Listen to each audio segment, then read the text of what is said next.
We speak student. Hamlet Ghost Dad, a la Shmoop. Okay, dads have had an important job to do, and for the most part, they're pretty awesome at it, but they're not perfect.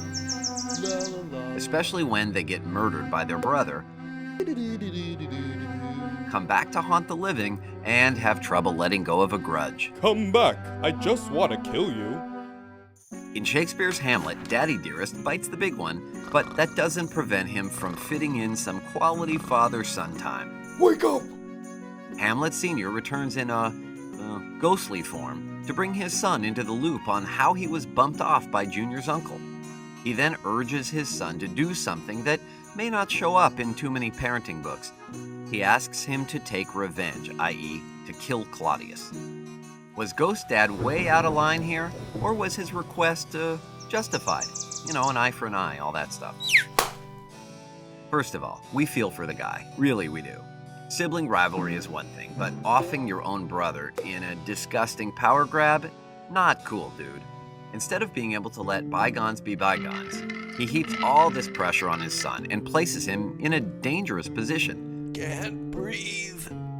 Besides, hadn't he ever read any other Shakespeare plays? What? He had to know it probably wouldn't turn out so well. They both die? But members of royalty live by a code. Just because Senior isn't around anymore doesn't mean there isn't a serious wrong that still needs to be made right.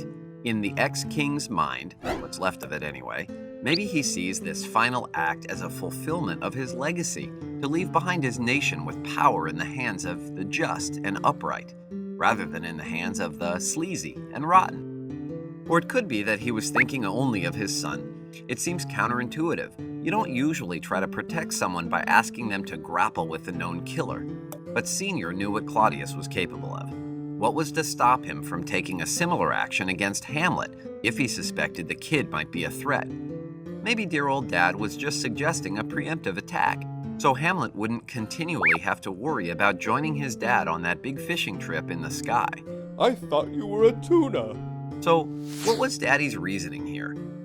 Was he just being stubborn and spiteful? Death is boring. Was he trying to preserve the integrity of the throne? That code and all that stuff?